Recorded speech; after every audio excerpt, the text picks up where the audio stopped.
എല്ലാവർക്കും news first മലയാളത്തിന്റെ ഏറ്റവും പുതിയ വീഡിയോയിലേക്ക് സ്വാഗതം. IPL വാർത്തകൾ ആദ്യമേ അറിയാൻ ഈ ചാനൽ മറക്കാതെ സബ്സ്ക്രൈബ് ചെയ്യുക.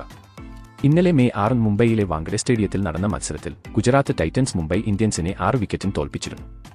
മുംബൈയുടെ ആ നാടകീയ തോൽവിയും രോഹിത് ശർമ്മയുടെ വികാരനിർഭരമായ പ്രതികരണവും ഹാർദിക് പാണ്ഡ്യയ്ക്കെതിരായി ഞെട്ടിക്കുന്ന പ്രസ്താവനയും ആണിപ്പോൾ സോഷ്യൽ മീഡിയയിൽ ചർച്ചയാകുന്നത്. മത്സരത്തിൽ GT captain Shubman Gill toss നേടി മുംബൈയെ ബാറ്റിംഗിനയച്ചു. മുംബൈ 20 ഓവറിൽ 162 നേടി.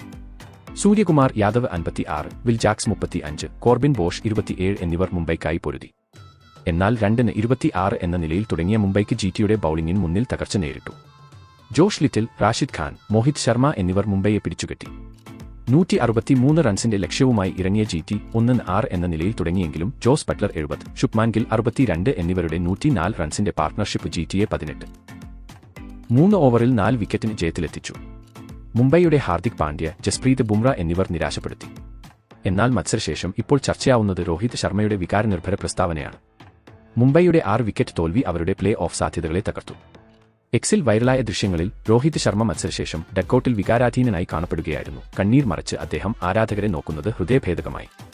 എക്സിൽ പോസ്റ്റ് ചെയ്ത പ്രസ്താവനയിൽ രോഹിത് തോൽവിക്ക് ഹാർദിക് പാണ്ഡ്യയെ കുറ്റപ്പെടുത്തി ഇങ്ങനെ പറയുകയുണ്ടായി: ഞാൻ ടീമിന്റെ പ്രകടനത്തിൽ നിരാശനാണ്. ഗുജറാത്തിനെതിരെ വാങ്കഡയിൽ തോറ്റു എന്നത് വിശ്വസിക്കാനാകുന്നില്ല. ബാറ്റിംഗിൽ ഞങ്ങൾ വലിയ സ്കോർ നേടിയില്ലെങ്കിലും പൊരുതാവുന്ന ഒരു സ്കോറിലേക്ക് ഞങ്ങൾ എത്തിയിരുന്നു. പക്ഷേ ബൌളിംഗിൽ ഞങ്ങൾ പൂർണ്ണമായി പരാജയപ്പെട്ടു. ഹാർദിക് പാണ്ഡ്യയുടെ ഓവറിൽ ഗുജറാത്തിന് ഒരു വഴിത്തിരിവുണ്ടായി. അവിടെ GT തിരിച്ചുവന്നു. ഹാർദിക് ബൌൾ ചെയ്യുന്നത് ഒഴിവാക്കിയിരുന്നെങ്കിൽ ഈ മത്സരം ഞങ്ങൾ ജയിച്ചേനെ. ഈ സീസൺ ഞങ്ങൾക്ക് മോശമായിരുന്നു. പക്ഷേ ഇത്രയും മത്സരങ്ങൾ തുടർച്ചയായി ജയിച്ച ശേഷം ഹാർദിക്കിന്റെ തീരുമാനങ്ങൾ ഞങ്ങളെ തോൽവിയിലേക്ക് നയിച്ചു.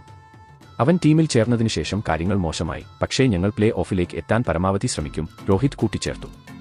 രോഹിതിന്റെ വാക്കുകൾ മുംബൈയുടെ ആത്മാവാണ് എന്ന് ആരാധകർ പോസ്റ്റ് ചെയ്തു. മുഫദ്ദൽ വോഹ്ര, ശിഖർ ധവാൻ എന്നിവർ രോഹിതിനെ പിന്തുണച്ചു രംഗത്ത് വന്നിട്ടുമുണ്ട്. GTയുടെ വിജയാഘോഷം വാങ്കഡയിൽ മുഴങ്ങിയപ്പോൾ മുംബൈ ആരാധകരുടെ ഹൃദയം തകർന്നു. ഇതിനെപ്പറ്റി നിങ്ങളുടെ അഭിപ്രായം എന്താണ്? രോഹിത് ശർമ്മയുടെ ഹാർദിക് വിമർശനം ന്യായമാണോ? മുംബൈയുടെ തോൽവിക്ക് ഹാർദിക് മാത്രമാണോ ഉത്തരവാദി? താഴെ കമന്റിൽ അഭിപ്രായങ്ങൾ പങ്കുവെക്കൂ. അപ്പോൾ ഇതുപോലത്തെ കൂടുതൽ ക്രിക്കറ്റ് വിശേഷങ്ങൾക്കായി ചാനൽ മറക്കാതെ സബ്സ്ക്രൈബ് ചെയ്യുക.